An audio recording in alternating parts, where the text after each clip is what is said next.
은행계정 조정표. 거기 보니까 뭐라고 나와 있냐면요. 일단 그 회사에 당좌예금 잔액이 주어져 있어요. 얼마라고 주어져 있냐면은 30만, 31만 원. 회사에 당좌예금 잔액이 주어져 있으면 그 당좌예금 잔액이 은행에 가보시면 그 회사의 당좌예금 잔액이 여기도 있겠어요, 없겠어요? 당연히 있겠죠.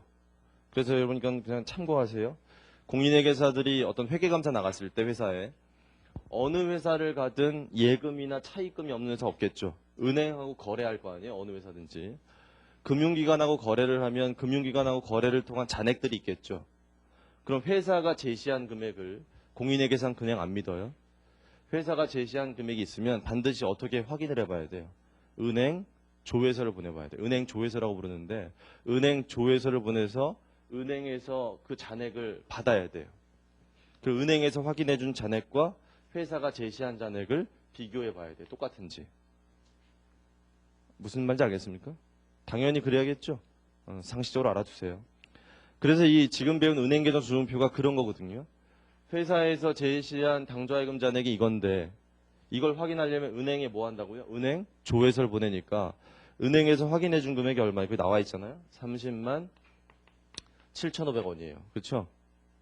확인해 보니까 양쪽이 다르죠. 다르다고 흥분하지 마세요. 다를 수가 있는 거거든요. 왜 다를 수가 있냐면은 당좌 거래라는 게 굉장히 빈번하게 발생하기 때문에 회사가 기록하는 시점하고 은행이 기록하는 시점의 차이 때문에 특정 시점에 잔액이 안 맞을 수 있어요. 지금 이게 어느 시점이냐면 기말이에요. 이 문제에서. 결산일 현재 잔액을 확인해 보니까 이렇게 안 맞는다는 얘기예요. 우리가 감사할 때는 기말 금액 확인해야 될 거 아니에요. 기말에 이게 어디로 갈 겁니까? 기말에? 대차, 대조표로 갈 건데 그 금액이 정말 맞는 금액인지 확인해 봐야 될 거 아니에요. 맞죠? 그래서 이렇게 확인해 봤더니 안 맞으면 그 차이 나는 원인이 뭔지를 분석해서 그걸 조정해 주는 거예요. 이렇게 조정하는 표를 거기 뭐라고요? 은행계정 조정표라고 불러요. 그럼 결과적으로 은행계정 조정표라는 거는 이 양쪽이 같은지를 이제 맞춰볼 건데 결국 뭐 하는 표입니까? 회사가 제시한 당좌예금 잔액이 적정한 잔액인지 확인해 보는 표죠. 그런 거예요. 거기 원인이 5가지가 나와요. 차이 나는 원인이. 첫 번째가 뭐라고 되어 있습니까? 첫 번째 원인이 하나씩 보세요. 송금회원 8,000원이 회사에서 아직 모르고 있었다. 이게 거래처에서요. 무통장 입금시키는 거 알죠, 여러분들? 거래처에서 무통장 입금시키면은 은행의 잔액은 바로 증가하죠. 아니 뭐 은행이야 온라인으로 돼 있기 때문에 들어오면 늘어나잖아요, 잔액이. 근데 그 거래처에서 전화해 줬어야죠, 원래. 야, 입금시켰으니까 가서 확인해 봐라. 우리가 입금시켰으니까. 그럼 얘가 확인해서 기록했을 텐데 그러질 않았어요. 읽어보시면. 그래서 회사가 모르고 있었어요. 은행에서 알려주는 게 아니니까. 그래서 기말연재 회사는 그 8,000원을 기록하지 못했죠, 보니까. 그럼 당연히 잔액이 안 맞겠죠, 그 때문에. 여긴 8,000원이 있는데 여긴 8,000원이 없으니까. 맞아요? 그럼 맞추기 위해서 조정해 줘야 되죠? 어딜 조정해 주는 게 맞을 것 같아요? 둘 중에.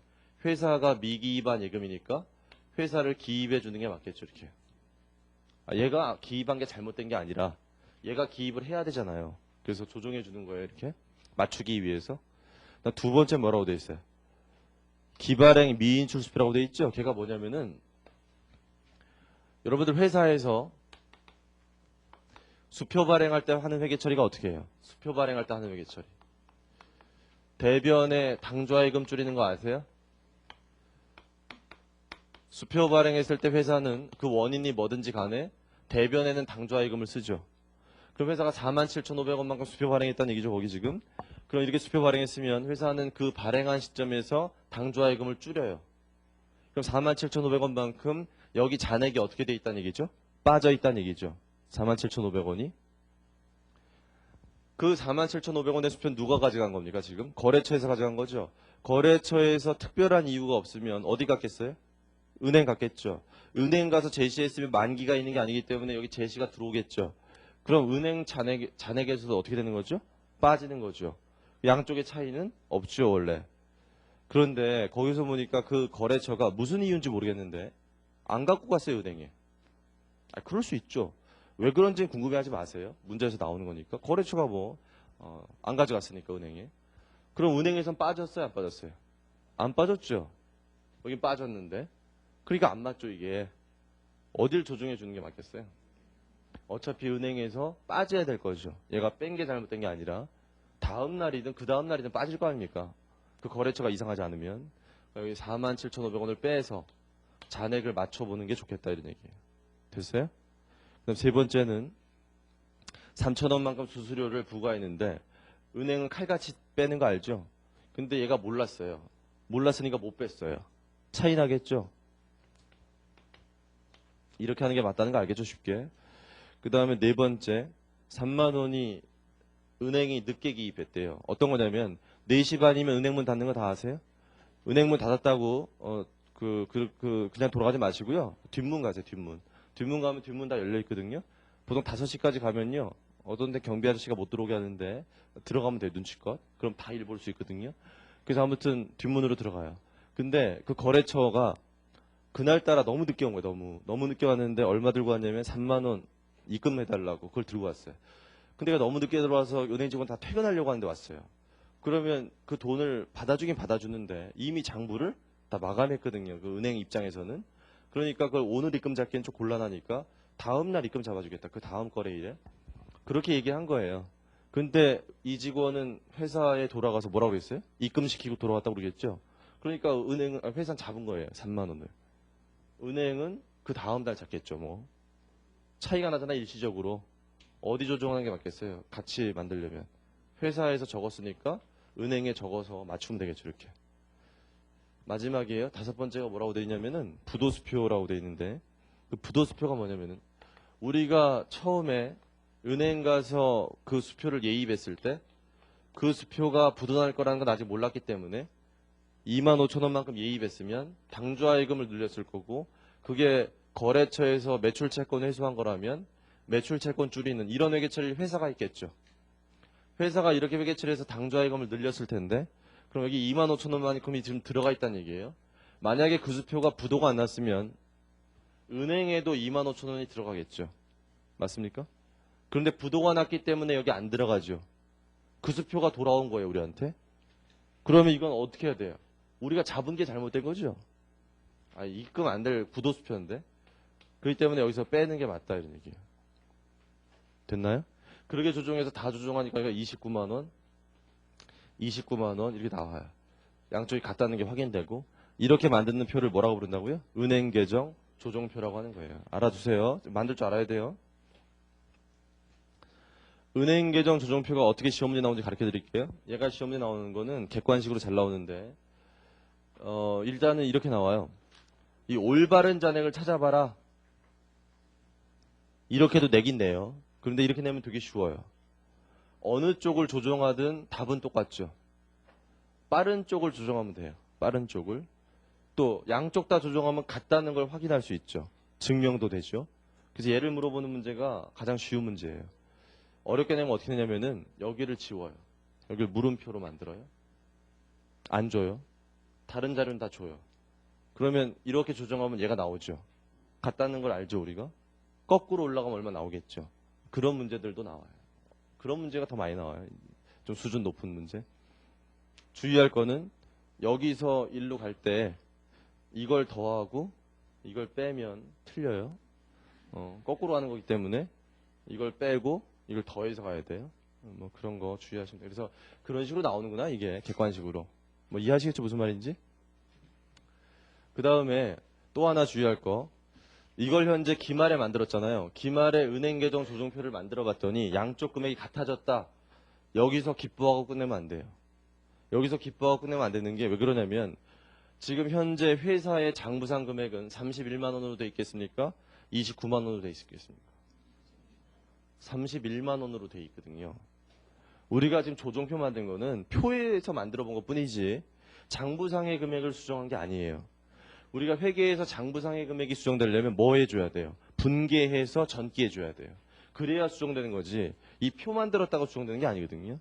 그러니까 회사 측 잔액을 올바르게 만들려면 요 조정해야 될 세 가지죠. 여기서 세 가지. 요 세 가지에 뭐 해줘야 돼요?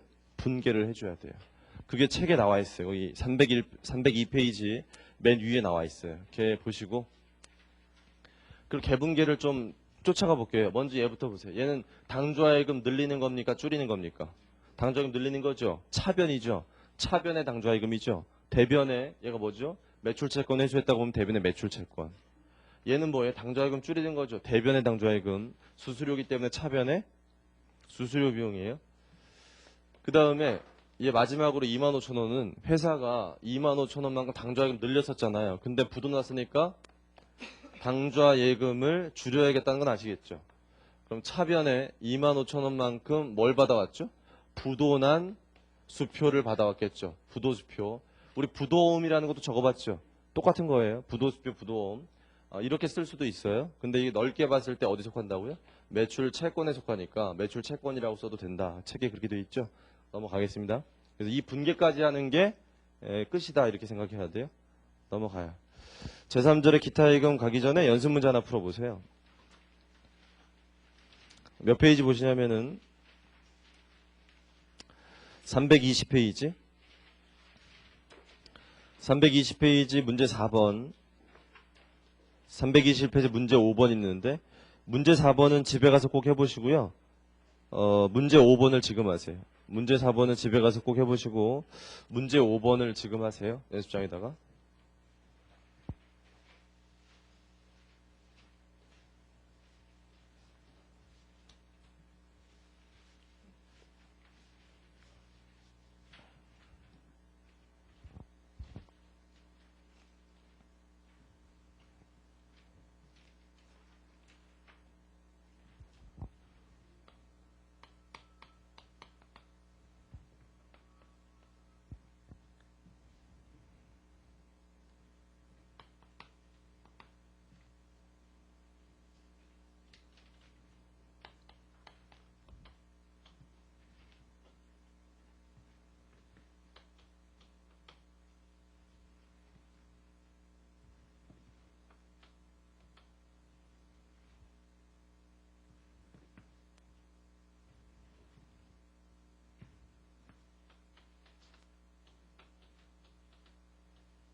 자, 같이 봐드릴 거예요.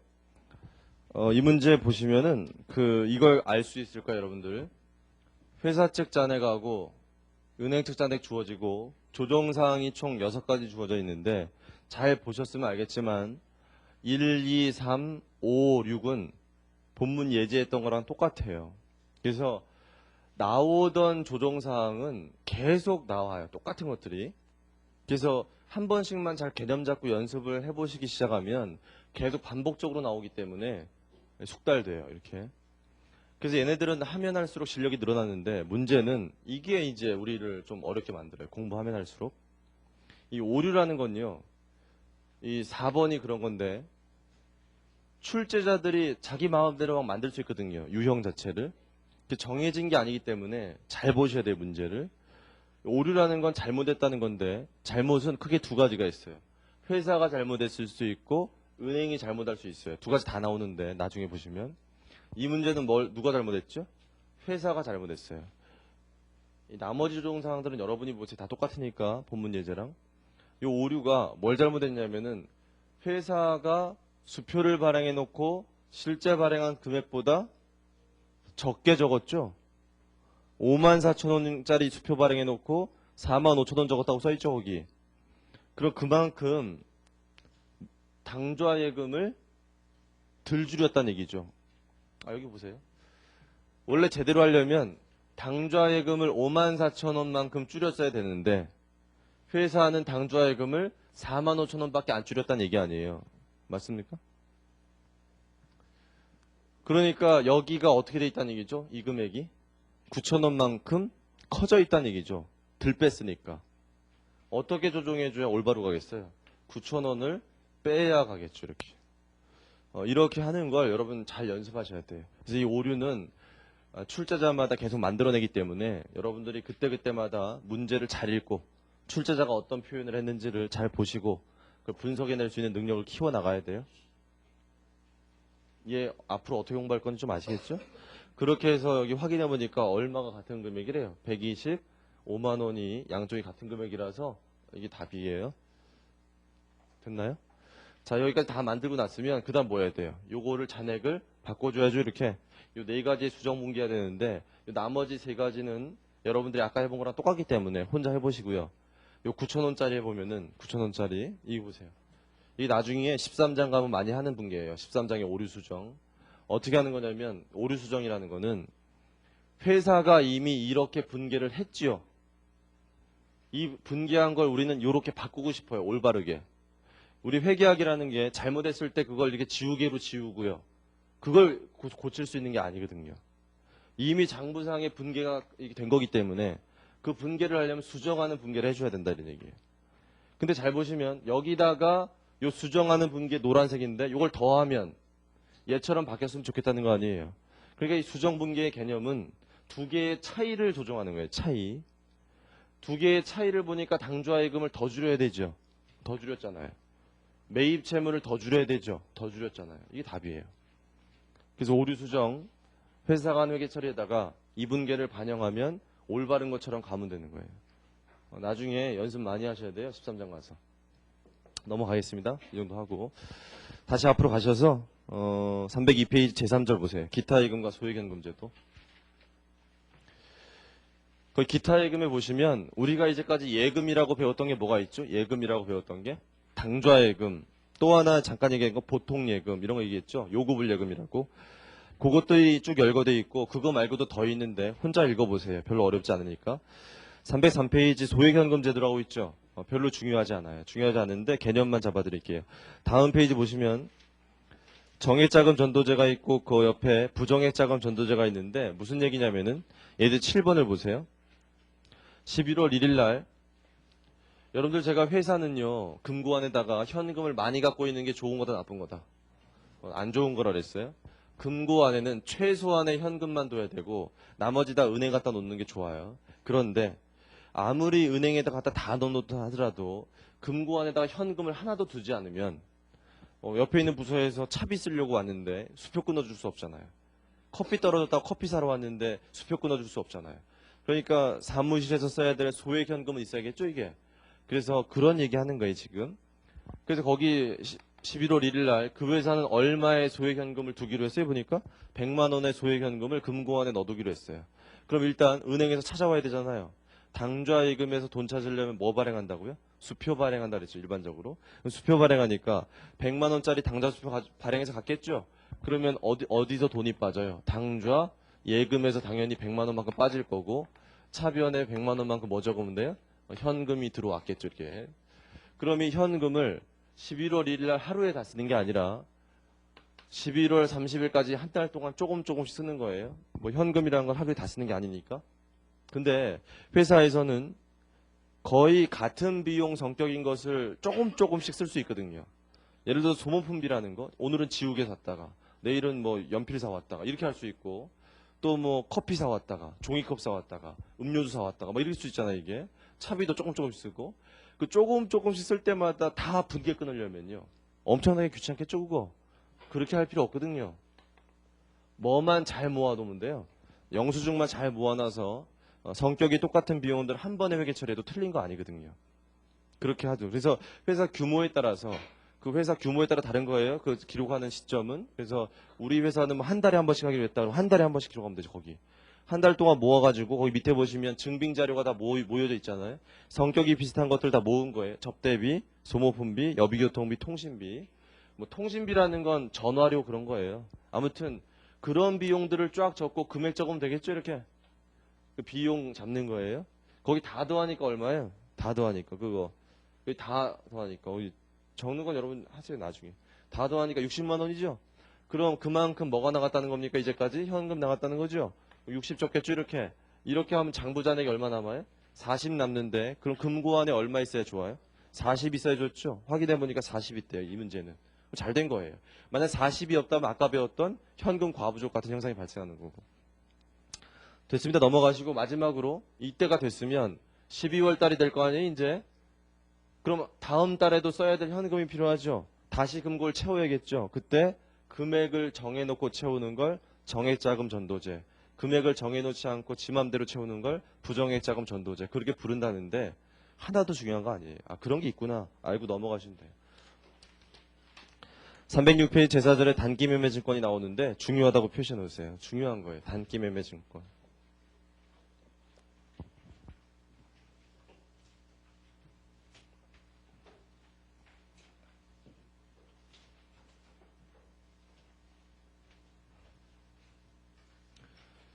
단기매매증권 중요한 거고요. 뭐 중고팩에 가서도 중요해요. 여러분들 잘 들으시고 거의 두 번째 문단에 보세요. 두 번째 문단에 보시면 유가증권이란에서 뭐라고 써 있거든요. 한번 읽어보세요. 거기 두 번째 문단을 다 읽어보세요.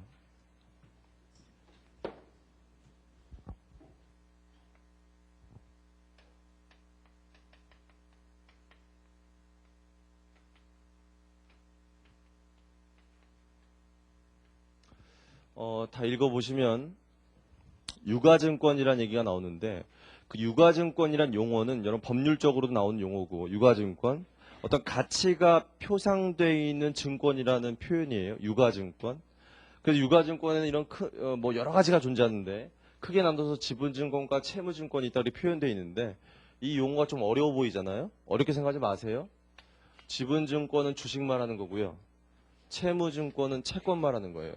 이렇게 해서 어렵게 생각하지 마시고, 이 주식하고 채권이라는 거는 여러분 공부하실 때 잘해야 되거든요. 회계학 공부하실 때 굉장히 중요한 거예요. 이 주식과 채권은. 왜 중요하냐면 주식과 채권이라는 건 발행한 사람 입장에서도 공부를 하시고 투자한 사람 입장에서 공부를 하시거든요. 여러분들 둘 다 시험에 잘 나와요. 주식이나 채권이나 일단 발행한 사람을 생각해 보세요. 여기서 왜 발행하죠? 주식이나 채권을 자금 조달 목적으로 기업들이 발행해요. 주식이라는 걸 발행하면 뭐가 생기는 거죠? 한 번은 해봤는데 주식이라는 걸 발행하면 자본이 생겨. 자본. 그걸 우리가 몇 장에서 배울 거냐면요. 10장에서 배울 거예요. 이번 주 수요일날 할 거예요. 그 다음에 채권을 발행하면 뭐가 생겨요? 채권 발행하면 부채가 생겨요. 부채. 회사채라고 있거든요. 회사채. 회사채를 발행하면 부채가 생겨요. 부채. 그래서 그런 성격이 있다는 거 아셔야 돼요. 발행하면 주식은 자본, 회사채는 부채. 됐죠? 이 회사채 발행하는 건 언제 나오냐면 11장에서 나와요. 우리 책 11장에서. 그 다음에 우리가 지금 배우려는 건 누구 입장이에요? 투자자. 기업들은 이것들을요, 여유자금이 있었을 때 투자하기도 하거든요. 투자 목적으로. 주식이나 채권. 그럼 주식이나 채권을 투자한 사람 입장에서는 뭐가 될까요? 자산이 되죠. 내가 돈 주고 주식이나 채권 샀으면 그건 뭐예요? 자산이죠. 투자한 사람은. 주식을 발행한 사람 뭐라고요? 자본. 회사채 발행한 사람 뭐라고요? 부채가 되는데 그걸 돈 주고 산 사람은 자산이 된다. 그런 얘기 써 있어요. 그래서 나중에 읽어보시고, 그랬을 때 얘네 두 가지를 투자했을 때 어떤 계정 과목을 써줄 거냐죠. 지금 문제가. 세 번째 문단 보세요. 세 번째 문단 보시면 기업은 일시적인 유유자금을 활용하기 위해서 유가증권에 단기적인 투자를 하는데 유가증권이 단기 매매 증권으로 분류되기 위해서는 다음에 두 가지 요건 충족해야 된다. 그 두 가지 요건 기억하셔야 돼요. 그 두 가지 요건을 만족하면 단기 매매 증권이란 말을 쓴다는데 그 두 가지 요건 중에 뭐가 더 중요할까요? 동그라미 2번이 더 중요해요. 단기적 시세 차익 목적이어야 된다. 그게 더 중요한 거예요. 단기적 시세 차익 목적이어야 된다. 계속 읽어보시면 단기적 시세 차익 목적이란 게 뭐냐면 회사가 단기간 내에 그 주식이나 채권으로부터 시세 차익을 얻기 위해서 빈번하게 매수 매도해야 된다 이런 얘기예요. 빈번하게 매수 매도. 그게 이제 실무적으로 보시면 어떻게 하는 거냐면 기업의 어떤 자금 운용을 하는 담당자가 있어가지고 그 사람 하루 종일 뭐 보고 있어야 돼? 자기 회사가 투자하고 있는 주식이나 채권의 시가를 보고 있어야 돼요. 보고 있다가 이거 팔아야겠다 사야겠다 그때 즉시 팔고 사고 그렇게 빈번하게 매수 매도한다 이런 표현이에요. 어떤 회사가 여유자금 있어가지고 삼성전자 주식 괜찮을 것 같아서 주식 사놓고요. 1년 동안 보지 않았어요. 이렇게 보다 안 봤더니 올랐네. 아 좋네. 이렇게 하는 건 단기적 시세차익 목적이 아니에요. 아시겠습니까? 빈번하게 매수 매도한다는 요건이 들어가 있어요. 그걸 좀 잘 기억하세요. 이번에 개정되면서 좀 중요한 거기 때문에. 아시겠어요? 그러면 그 빈번하게 매수 매도해야 된다는 단기적 시세차익 그 동그라미 2번의 요건이 만족하면 동그라미 1번은 어때요? 당연히 만족해요. 왜냐면은 우리가 주식이나 채권을 빈번하게 매수 매도할 수 있으려면 전제 조건이 시장성이 있어야 돼요. 이 시장성이라는 얘기 뭐냐면 시장에서 거래가 돼야 된다 이런 얘기예요. 여러분 채권이라는 거, 여러분 채권 잘 모르죠? 주식은 좀 잘 알아도 채권 잘 모르는데 이 채권도 시장에서 거래가 됐고요. 채권은 특별한 언급이었으면 다 시장에서 거래가 돼요. 채권은 회사가 발행한 채권은 그래서 얘는 다 시장에서 거래된다 이렇게 생각하세요. 반면에 주식이라는 건 좀 달라요. 주식이라는 건 크게 두 가지가 있어요. 상장 주식이 있고 비상장 주식이 있어요. 들어봤죠? 상장이란 게 뭐냐면 거래소에 상장된 거죠. 시장에서 거래가 되는 거예요. 상장됐다는 게 어디까지냐면 증권거래소 상장한 거요. 그 다음에 코스닥 시장 알죠 여러분들? 증권업 협회 상장 등록된 거. 그래서 코스닥 상장까지가 우리가 상장 주식이다 그러는데 걔네들은 시장에서 거래가 되기 때문에 뭐가 존재해요? 시가 존재하는 거 알죠? 뉴스에서 나오는 거. 시가가 존재하고 구역에 거래가 되죠 이렇게. 언제든지 사고 팔 수 있죠 가서. 이게 시장성이라는 게 시장성. 근데 비상장 주식이라는 건 상장되지 않았기 때문에 그 주식을 갖고 있는 사람들이 사고 팔려는 사람들이 개인적으로 만나서 거래해야지 시장이라는 게 존재하지 않거든요. 아시겠습니까? 그러니까 걔는 빈번하게 매수 매도할 수가 없어요. 그러니까 얘네들을 투자했을 때 그 동그라미 2번이 만족하려면 당연히 시장성은 있겠구나 이런 생각 해보시면 되고 그 두 가지를 만족하면 뭐라고요? 이름이 단기 매매증권이다. 자, 제가 지금 적어드리는 거를 연습장에다 적어놓으세요. 개정 과목 분류하는 거 적어드릴 거니까. 4줄 아니죠. 하나, 둘, 6줄 적을 거예요. 6줄. 그래서 이 위에다가 뭐라고 적냐면은 단기적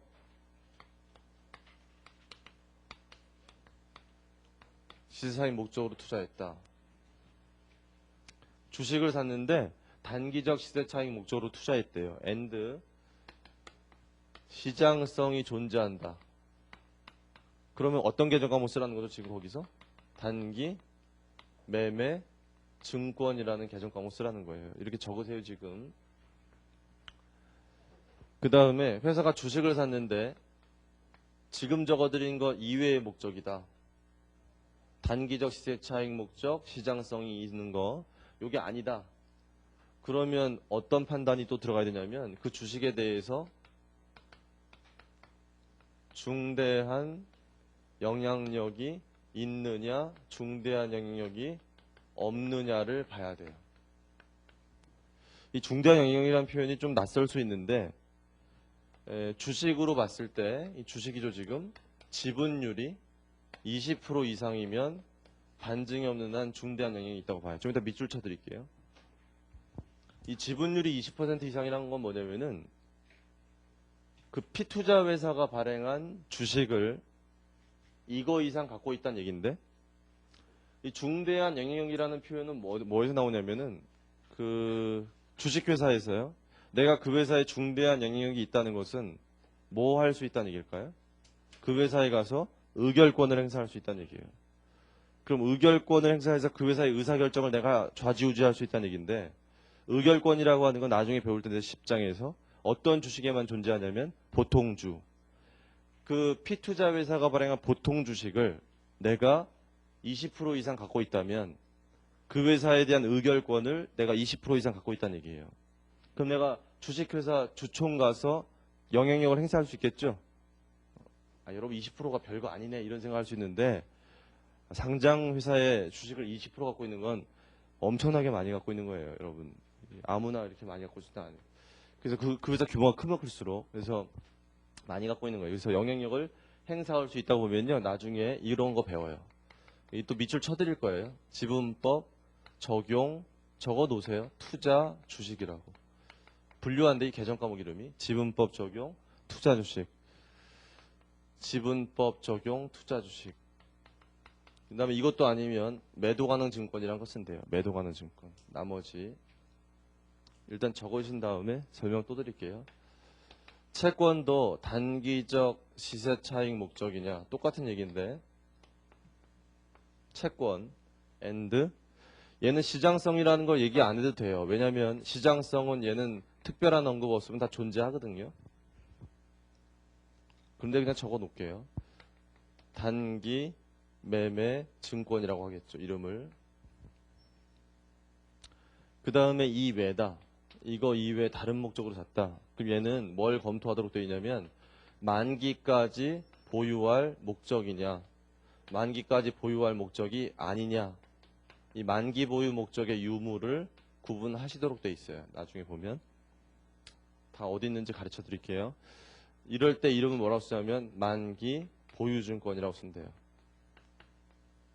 이때 매도 가능증권, 매도 가능증권 다 적으세요. 이렇게.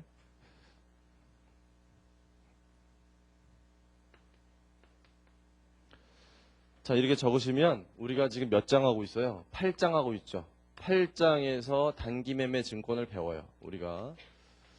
그 다음에 지분법 하고요, 매도 가능 증권 이런 건요 11장에서 배워요, 나중에. 그래서 이렇게 적어 놓으시면 되고, 제가 어디 있는지 지금 가르쳐 드리고 밑줄 쳐 드릴 테니까 책을 좀 보세요. 다 적었으면.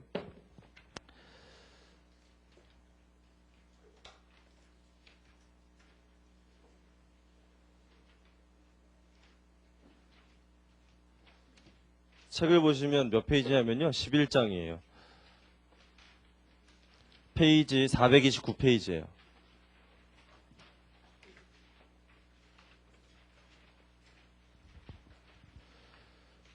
(429페이지에) 투자자산의 의의라고 나와요. 거기 보세요.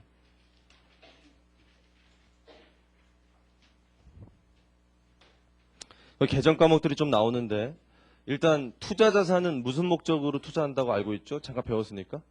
투자 목적으로. 나중에 읽어보시면 나와요. 투자자산 투자 목적. 그 밑에 보시면 개정 과목이 장기 금융상품이 먼저 나오는데, 그건 좀 이따 볼 거고 나중에. 그 밑에 매도 가능 증권, 만기 보유 증권, 지분법 적용 투자 주식에서 이거 나오죠? 칠판에 적은 거.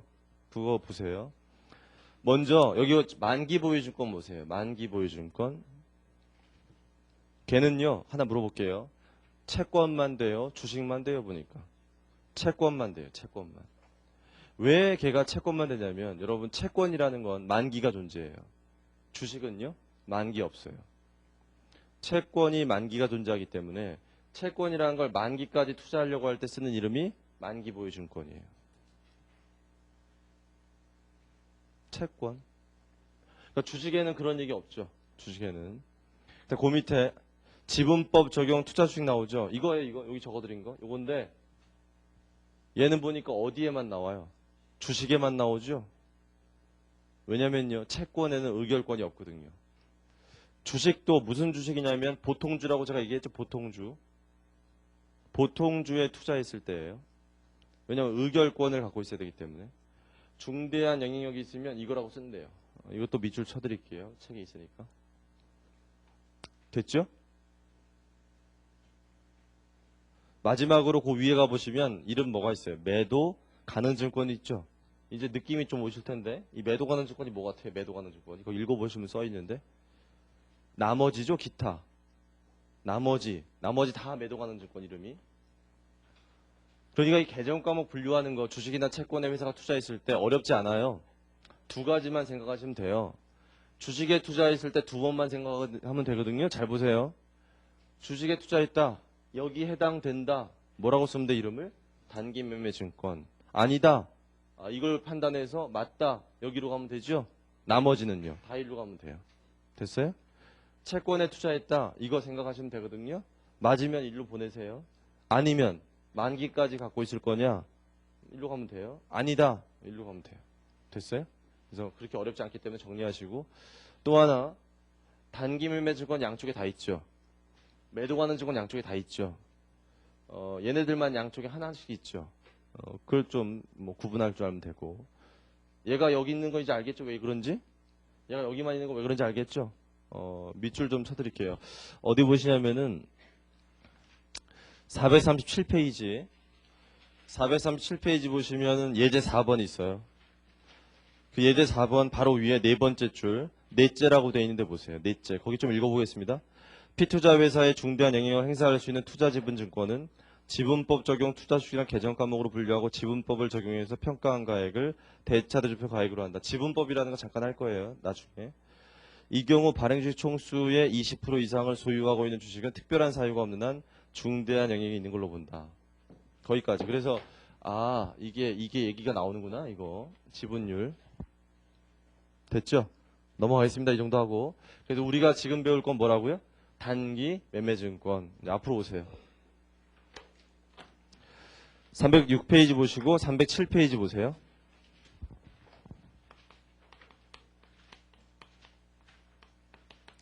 307페이지 보시면 뭐가 나오냐면 첫 번째 단기 매매 증권의 취득 및 보유라고 되어 있어요. 첫 번째 줄에 자산의 취득 원가는 그 자산 취득을 위해서 지출한 모든 현금 또는 현금 등가액이 된다. 보셨어요?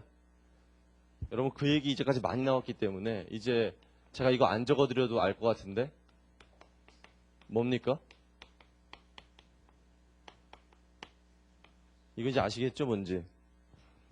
그러면 주식이나 채권을 살 때도 취득부대 비용이 있으면 가산시키라는 얘기잖아요. 보니까. 그럼 주식이나 채권 살 때 대표적인 취득부대 비용은 뭘까요? 증권회사 수수료예요.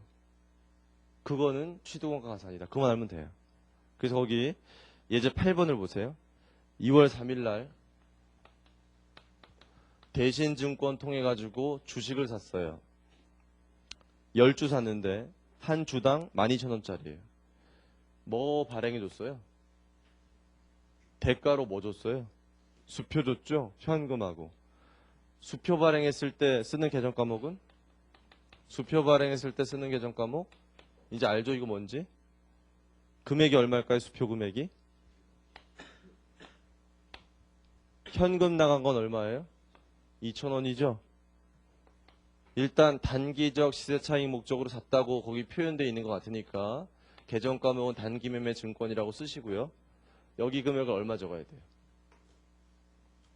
12만 2천원 적으라는 얘기인지 알겠죠? 하나 물어볼게요.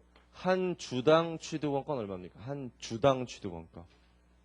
한 주당 취득원가는 12,000원이 아니라 12,200원이죠. 200원. 왜 그런지 알겠죠? 그 밑에 7월 1일 날 무슨 일이 있었어요? 7월 1일 날 채권에 대해 채권 투자했죠. 수표 발행했죠. 거기 보니까 수표 발행한 금액이 얼마예요? 수표 발행한 금액이 9,700원 곱하기 100좌.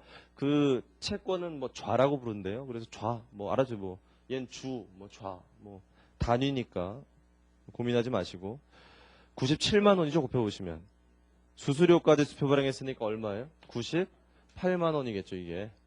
그러면 98만 원만큼 다 뭐 적으면 돼요? 뭐 단기 매매 주권 적으면 되잖아요. 어렵지 않죠? 하나 물어볼게요. 채권에 투자했다. 나중에 어떤 그걸 얻으려고 채권 투자할까요? 채권 투자하는 사람. 이자 받을 수 있다는 거 아시겠어요? 채권? 채권에 투자하면 이자 받을 수 있다. 근데 이자 보고 투자하는 사람 많지 않고요. 뭐 보고 투자하는 거예요? 시세 차익이에요.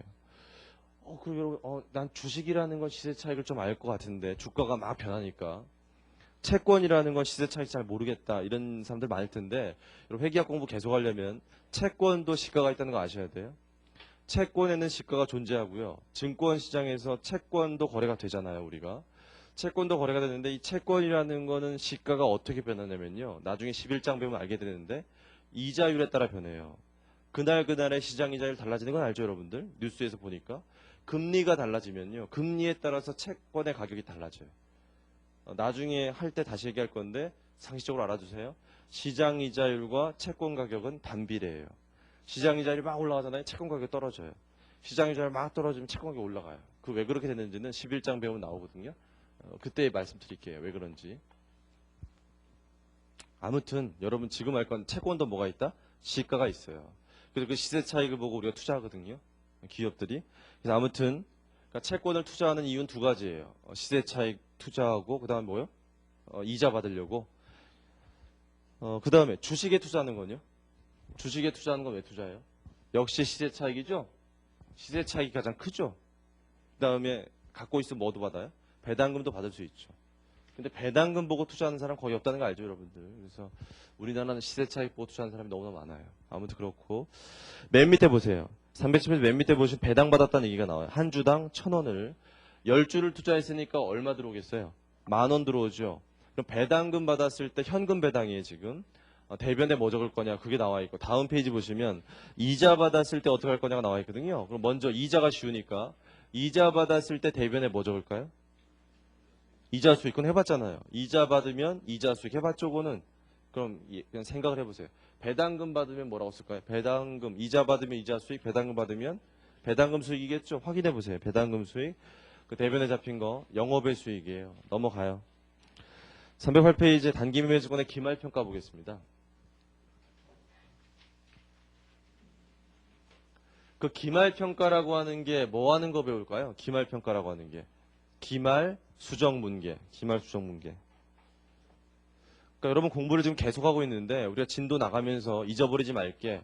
우리가 배우고 있는 건 크게 두 가지로 나눠서 기중의 회계 처리와 기말 수정문계 배우고 있다. 이 생각을 잊어버리지 마세요. 단기매매증권의 기말평가인데 우리가 단기매매증권을 취득했을 땐 일단 뭐로 기록했죠? 취득 원가, 구입한 가격, 이거 취득 원가 이걸로 기록했다가 기말에 어떻게 평가할 거냐의 문제인데 평가는 여러 가지 방법이 존재해요. 거기 밑에 있는 것처럼.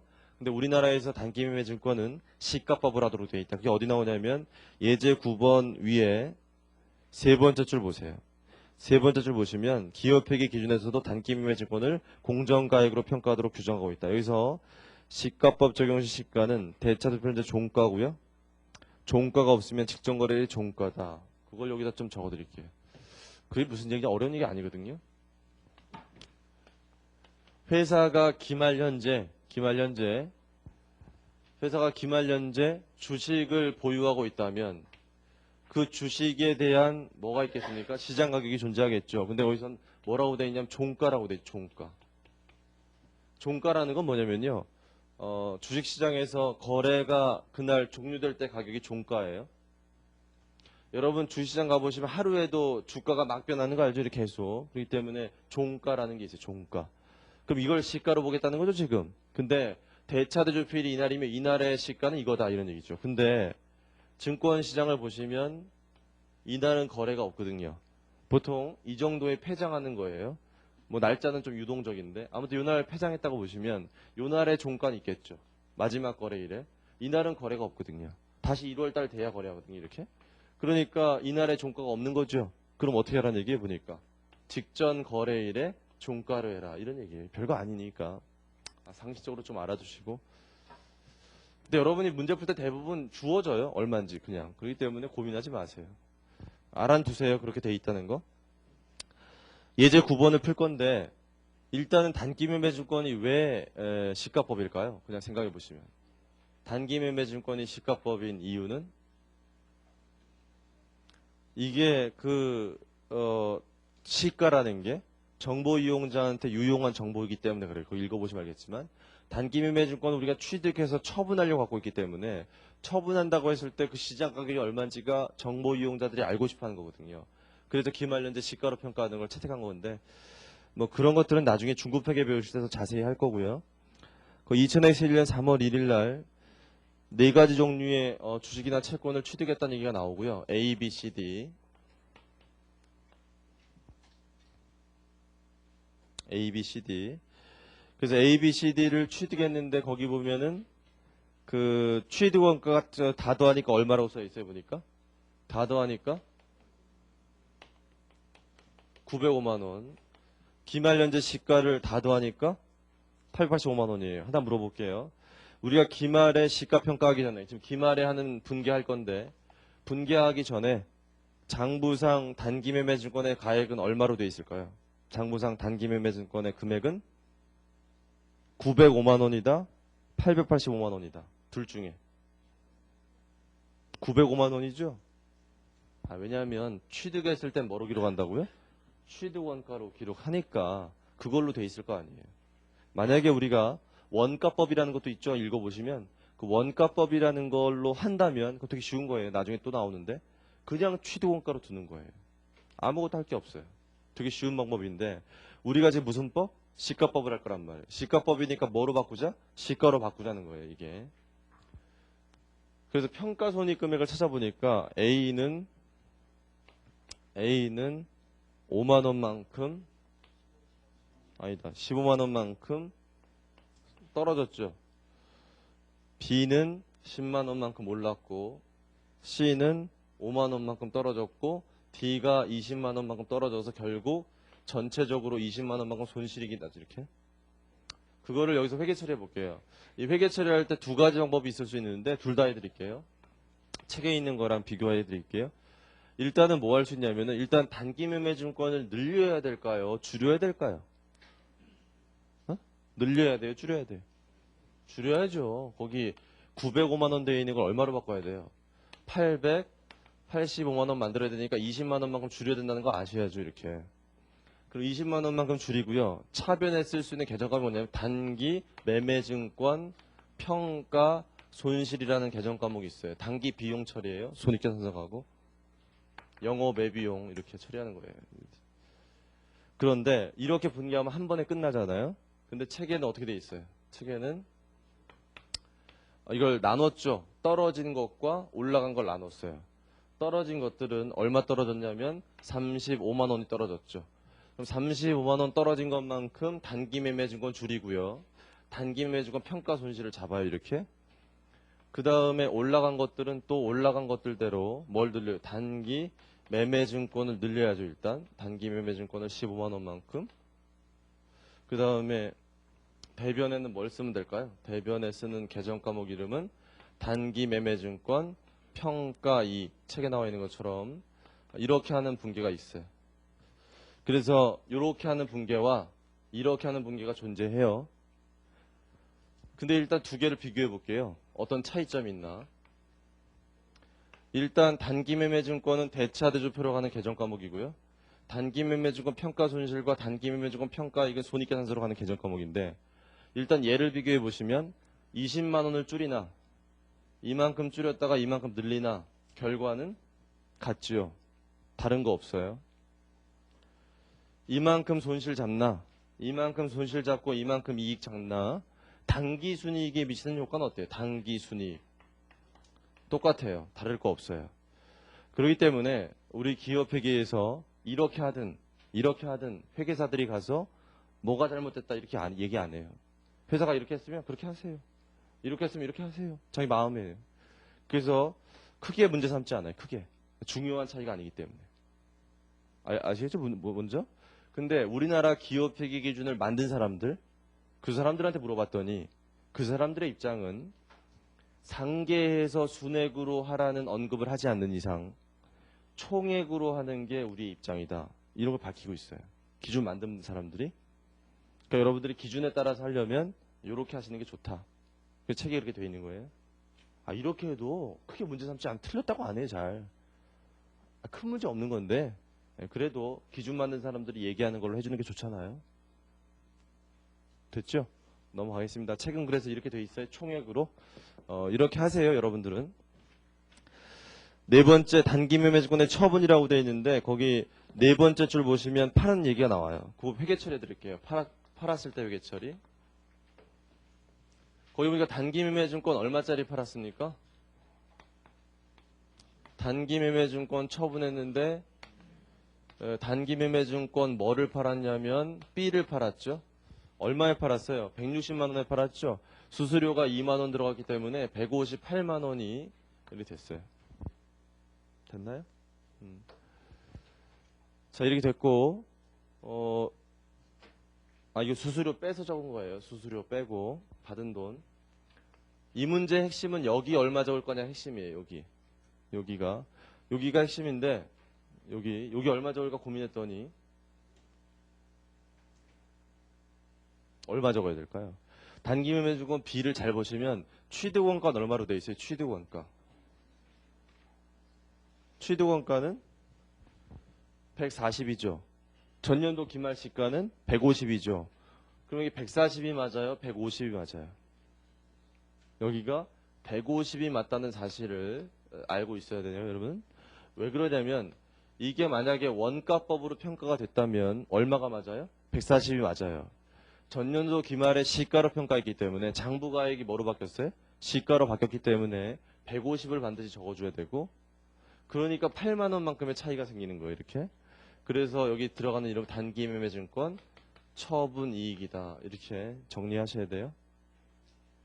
자, 이 분께는 책에 나와 있고 여러분들 다 이해하실 텐데 많은 사람들이 질문을 이렇게 하는 사람들이 가끔 있어서 이거 고민하지 말라고 말씀드릴게요. 어떻게 질문하냐면 단기매매증권 B를 팔고 받은 돈은 총 160을 받았으니까 160 받은 거에 대해서 10만 원만큼 단기매매증권 처분이익을 잡고 2만 원만큼 우리가 빼고 받은 건 수수료 때문에 증권회사 그렇기 때문에 그건 수수료 비용으로 별도로 잡아주는 게 좋지 않느냐 이런 질문을 하는 분이 가끔 있어요. 다 하는 건 아니고 일부가 있는데 뭐 이렇게 생각하는 게 나쁜 생각은 아니에요. 고민해 볼 만한 건데 이렇게 하지 마시라고요. 밑에 있는 것처럼. 왜 그러냐면 분석해 드릴게요. 얘가 대차대조표에 영향을 미치는 거고 얘 대차대조표, 얘 손익계산서, 얘 대차대조표, 얘 대차대조표, 얘 손익계산서, 손익계산서, 얘가 대차대조표죠. 잘 보시면 이만큼 현금 늘렸다가 이만큼 줄이나 같아요, 달라요? 같죠? 단기매매증권 줄이는 거 똑같죠? 차이점은 처분이익 이만큼 잡을 거냐 처분이익 이만큼 잡고 손실 이만큼 잡을 거냐 비용 단기순이익에 미치는 효과는 어때요? 똑같아요. 여기서 한 얘기랑 똑같은 얘기예요. 중요한 차이가 아니거든요. 일단 그래서 어떻게 하든지 큰 문제는 안 될 수 있는데 이 밑에 있는 것처럼 안 하는 이유는 이 수수료 비용 증권회사에 주는 수수료가 중요하지가 않아요. 이게 중요하다면 이렇게 구분해서 회계 처리하자는 주장을 강하게 할 텐데 중요하지가 않아요. 그래서 그런 얘기 꺼내질 않아요. 잘.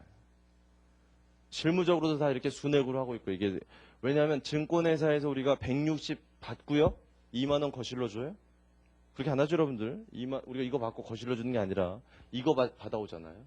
그렇기 때문에 이렇게 회계 처리하는 게 훨씬 간편하고요.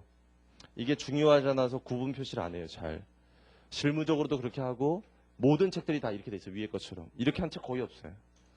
그래서 여러분들 이거는 위에 것처럼 하세요. 고민하지 마시고. 넘기시면 제5절에 현금 예금의 공시라고 되어 있는데 그건 뭐 내일 할 거고요. 넘기세요.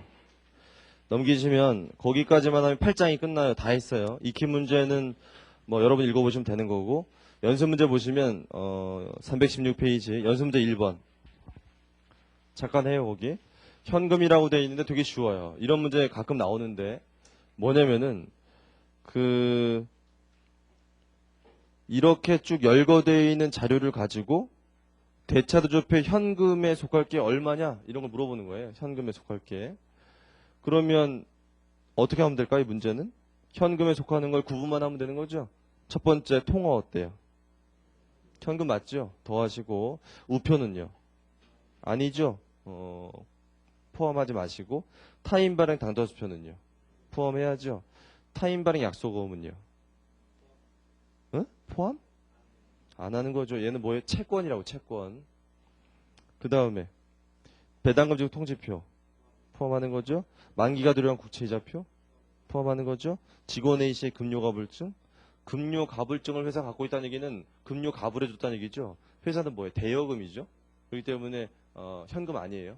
됐어요. 그래서 이런 문제 나오니까 이런 것도 할 줄 아시고 어렵지 않죠. 문제 2번, 문제 3번 보시면 다 무슨 문제입니까? 분기하는 거기 때문에 혼자 하세요. 문제 4번, 문제 5번 오늘 해봤죠? 4번은 집에 가서 하시고 문제 7번의 소액연금제는 중요하지 않기 때문에 여러분이 알아서 하세요. 325페이지 문제 8번을 보세요. 단기매매증권. 이 문제를 오늘 집에 가셔서 꼭 해보세요. 반드시. 단기매매증권. 그 문제는 꼭 하세요. 오늘 한 거 복습할 수 있거든요. 이거 중요한 거거든요. 얘는 시험에 잘 나오거든요. 그래서 걔 연습 문제는 꼭 풀어보시고 문제 8번을 시간이 되시면 다음 페이지는 문제 9번도 꼭 해보세요. 시간 되시면. 됐습니다. 뭐 다 했고 내일 오시면 8장 끝낸 다음에 9장하고 내일 10장까지 들어갈 거예요. 조금 그렇게 하겠습니다. 수고하셨습니다.